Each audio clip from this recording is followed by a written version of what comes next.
Hey folks, listen, so I'm working on preparing some thumbnails right now. I took a bunch of selfies, with the goofy faces.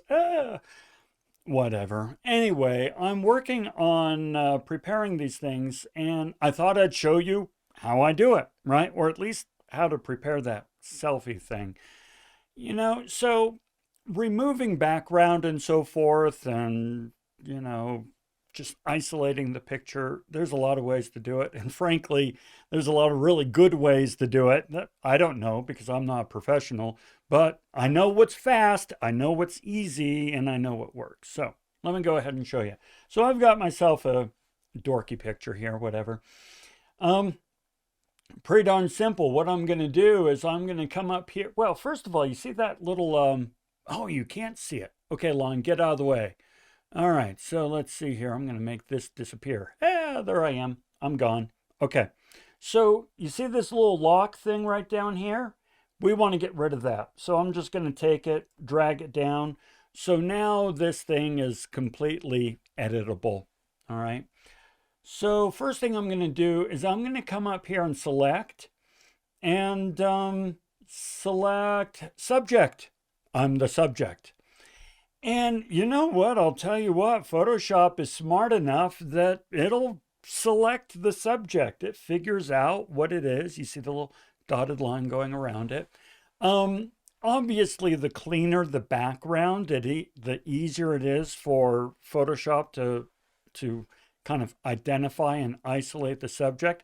But I'll tell you what, it's worked in just about every situation I've tried. I just did the green screen just to be sure, but you don't need to use it. Now, every once in a while, it says, hey, you want to, try working in workspace to be more precise and whatever. It works. It's great. It's interesting, but you can experiment with that yourself. I'm just going to say I've got it. I'm fine. All right. So now I am all isolated there, but I don't want to get rid of me. I want to get rid of the background. So I'm just going to come here and I'm going to right click and I'm going to say select inverse. And so I'm no longer selected. The background is selected. Well, on your keyboard, there's a delete key. Hit delete. Bam. There you are. You're great. Fantastic. I'd like to go ahead and crop that down just a little bit so that I have, less to worry about there. So I'll just go ahead and crop that. And there's my picture. I can go ahead and put that bad boy in a thumbnail if I want. And if that's good enough for you, you're done. You can turn it off. Now, if you're still here, there's a couple things that you might want to consider.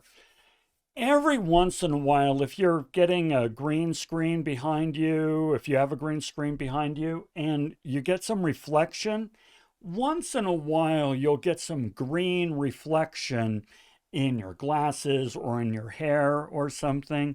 Um, it's not a problem for me. I really don't care. I don't care that much, right? But check that out. You see that right there? Yeah, there's some green there. It's not going to matter in a thumbnail, so I'm not going to really worry about it. But if you wanted to, you could come up here to image and you could do some adjustments and you could come here to hue, saturation, and you could say, you know what, I want to isolate, say, the greens, right? And I want to kind of bring the greens down a little. So I did it a lot just to kind of show you. So then we hit OK. Then when you come over here, you notice that green's kind of gone now, for the most part. Yeah, it's a little better. Doesn't really matter that much. Now, once in a while, you get a lot of green reflection, in which case you really want to take care of that.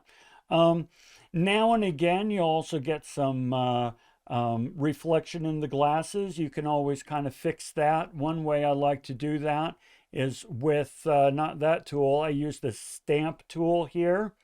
And let's say that mark there offends me, or if I have some reflection in my glasses. In this case, I don't. Let's come over here and check out this. Let's say that offends me. Well, I took this stamp tool. I'm going to hold down the Alt key, and I say, hey, you see right here? Copy that. And now I let go of the Alt key. Now I come over here, click, And it just moved what I copied there over here. So that way I can kind of get rid of some of that stuff. But I don't really care about it too much, so I'm not going to care about it that much. But just a nice way to kind of clean up some of these things. But now I can go ahead and hit save, and this picture is ready to be put in a thumbnail. Now, by the way, one thing I do just from an efficiency standpoint, you might consider it yourself, is instead of thinking, oh, I need a picture for a thumbnail, and so you pull out your phone and do a selfie and so forth. Here, I take like 20 or 30 pictures and I prep them all, and I just use them throughout the year. 20, 30 pictures will do just fine. Now, you can even use some more than once in different areas. Nobody notices or cares. So that's just kind of a little tip for efficiency. Okay, so there you go. That's how to prepare your picture for a thumbnail. We'll see you later.